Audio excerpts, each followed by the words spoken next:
Hello everyone and welcome to this week's video update for Friday, November 4th. We hope you're all doing well. We started off the week with a party on Monday. We had a little Halloween get together. The students got dressed up. It was a lot of fun. We got some cool photos, which you will see right here. And we did some really cool things this week. So as you may or may not know, the end of the marking period was this Wednesday. So students were quite busy this week trying to get all of their last minute projects in because our grades had to be entered at the end of the day on Wednesday. Now, we did have a few minor issues with students getting grades lower than what was expected because unfortunately something is going around the area in terms of like a flu or a bad cold. So we had about 6 or 7 students out for 3 days and even the whole week. So if you happen to have been the parent or guardian of one of those students, please let us know.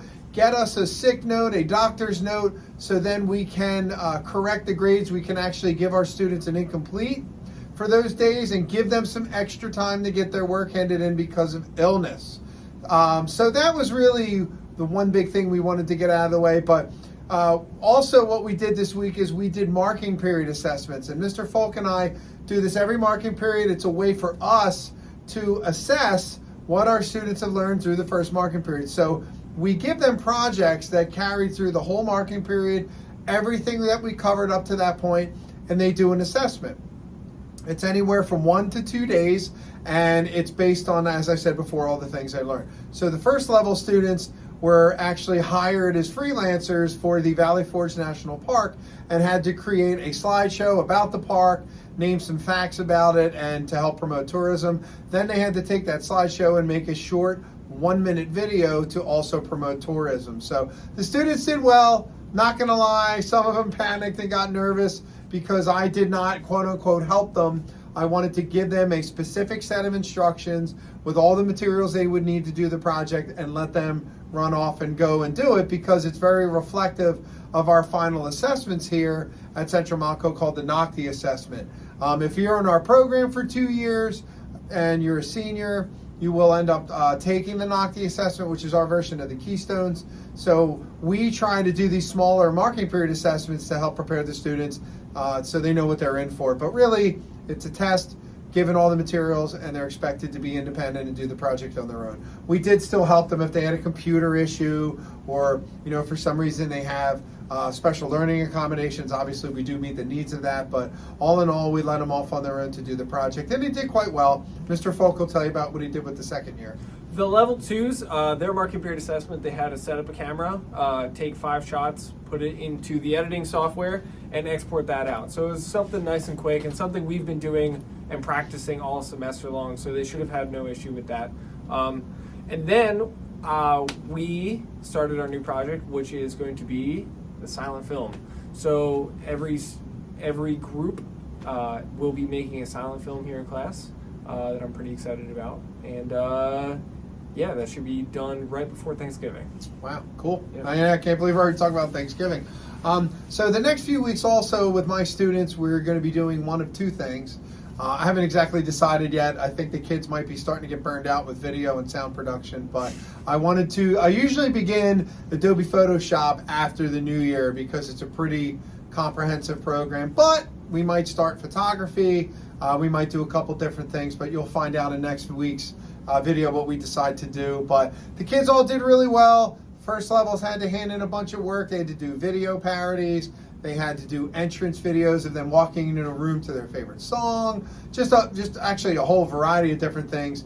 Ask your students if you can see their work. One of the big things that we do after the new year is they build their own websites for their portfolio. And that's a great way to showcase their work, to show employers, schools, families, friends, the work that they do here at Central Montco, so we'll be working on that.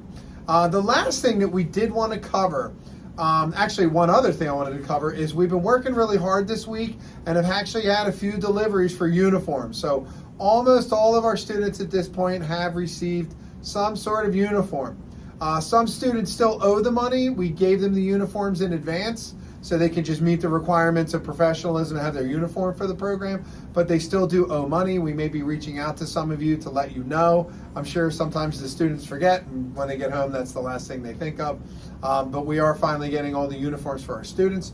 But the last thing that we wanted to bring up, we are doing something as a school-wide initiative, and it's called Fan Pledge. So Fan Pledge is a national organization, but it's a way of raising money for our students to do things for our student youth organizations. Now, every technical high school has an opportunity to join what's called Skills USA. It's one of the largest student youth organizations in the country. The students actually get to compete in their industry and trade field on a district, a state, or a national level. So a student, if they're in the construction program, they could take plumbing, and then they would have to go and compete to, say, build a bathroom and put in a sink and a shower, and then they get graded on it, and you win a bronze, a gold, or a silver medal. So students get to compete, as I said, the district level, but when they start to go to the state level, then they move on to go to Hershey, Pennsylvania, and you stay in a hotel for a few days. We were fortunate enough last year, we had 2 students win on the national level, and they got to go to Atlanta for an entire week. Now, we obviously wouldn't expect the parents to foot the bill, so what we're trying to do is raise money for those students in our program and all the programs across Central Montco to start a collection of money. So when we do send our students out on state competitions or national competitions, that they have the opportunity to have their hotel room, their bus fare, you name it, airfare, paid for so they can go and compete. We also want to try and keep the money in the building to do some other things like field trips and whatnot. So what we're asking is all of our students, we're going to do it on Monday, is we're going to ask our students to collect some contact information from friends, family, local organizations, businesses, where they work, sending schools, to ask for donations. So we do this big kickoff where the students collecting information, and then on November 14th, which is on a Monday, we're going to be doing it's basically like a telethon. The students all get together for about 45 minutes, call all their contacts, ask for donations, and then there's a follow-up with email for a few more weeks after that to collect the money. We believe in it. We believe that every student should have an opportunity to go out and do things like that, to compete, and then raise the money to do it. So we're going to throw a party. We're going to get food and drinks and things like that after the when they do the collection for the money, and we'll have a movie day and get some food and things like that to try and motivate the students. But if you hear about it, or you hear your student telling you about Fan Pledge and asking for your information, we told the students it's completely optional. They don't have to participate, but if they want to help out and be part of the program, to help out their fellow student and even themselves, this is a great opportunity to do that. But if you have more questions, please do not hesitate to contact us. But sorry, went a little long today, but just had to get a few important points out. But that's all we have for right now. Thank you so much, everyone. When you do get the marking period grades and progress reports, and you have any questions, please do not hesitate to contact us, okay? So that's it. Thank you very much. Enjoy your weekend.